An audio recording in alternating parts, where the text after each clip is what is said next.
Welcome to सक्षम academy Azamgarh. तो आइए शुरुआत करते हैं एक नई वीडियो की एक नए टॉपिक के साथ। टॉपिक का नाम है 15 अगस्त को ही स्वतंत्रता दिवस क्यों मनाया जाता है। तो आइए इसे समझते हैं। पहले ये जानते हैं कि 15 अगस्त 1947 को अपना देश आज़ाद हुआ था। तब से अब तक 15 अगस्त को स्वतंत्रता दिवस के रूप में मनाया जाता है। इस दिन भारत के प्रधानमंत्री लाल किला पर तिरंगा झंडा फहराने का काम करते हैं। 15 अगस्त को ब्रिटिश गवर्नमेंट से भारत को आज़ादी मिली थी, तब से इसे स्वतंत्रता दिवस के रूप में मनाया जाता है। इस दिन पूरे भारत में राष्ट्रीय अवकाश घोषित किया गया है। भारतीय राष्ट्रीय कांग्रेस अधिवेशन 1929 जो कि लाहौर में हुआ था, जहां पर भारत ने पूर्ण स्वराज की घोषणा की थी। 1930 से 1947 के बीच में कई आंदोलन हुए थे, जिनमें से एक है सविनय अवज्ञा आंदोलन, जिसे गांधी जी ने दांडी मार्च यात्रा के साथ शुरू किया था 1930 में। गांधी जी तब साबरमती आश्रम के 78 अन्य सदस्यों ने 12 मार्च 1930 से अहमदाबाद से 241 मील की दूरी पर स्थित एक गांव के लिए यात्रा प्रारंभ कर दी थी।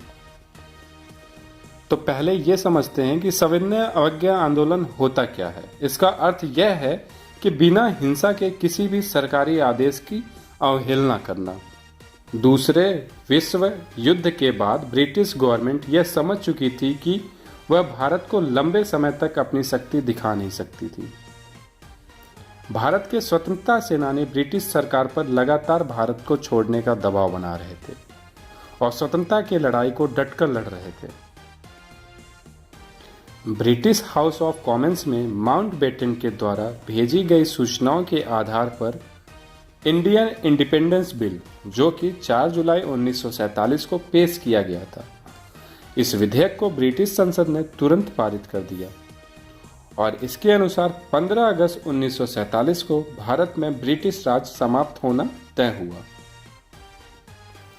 भारत की आज़ादी के बाद हिंदू मुस्लिम दंगे काफ़ी हद तक बढ़ चुके थे, जिसका कारण यह हुआ कि भारत और पाकिस्तान अलग अलग होकर दो स्वतंत्र उपनिवेश बने, जिन्होंने ब्रिटिश कॉमनवेल्थ के तहत रहना स्वीकार किया।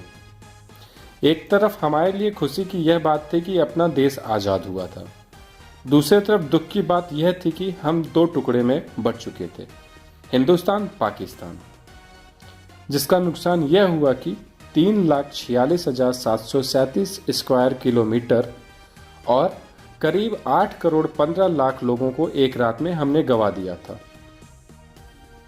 मोहम्मद अली जिन्ना पाकिस्तान के प्रथम गवर्नर जनरल बने तथा पंडित जवाहरलाल नेहरू भारत के प्रथम प्रधानमंत्री बने। 15 अगस्त 1947 से अब तक 15 अगस्त को स्वतंत्रता दिवस के रूप में मनाया जाता है। इसमें भारत के हर शहर, गांव, राज्य में झंडा फहराया जाता है।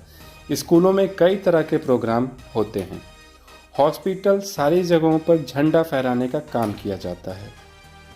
भारत को स्वतंत्र कराने में हम लोग की भूमिका भले ना हो, पर हमारे स्वतंत्रता सेनानियों का बहुत बड़ा योगदान रहा है, जिसमें से चंद्रशेखर आज़ाद, भगत सिंह जैसे महान लोगों का योगदान रहा है, जिन्होंने भारत को फिर से जीवन दान देने का काम किया था।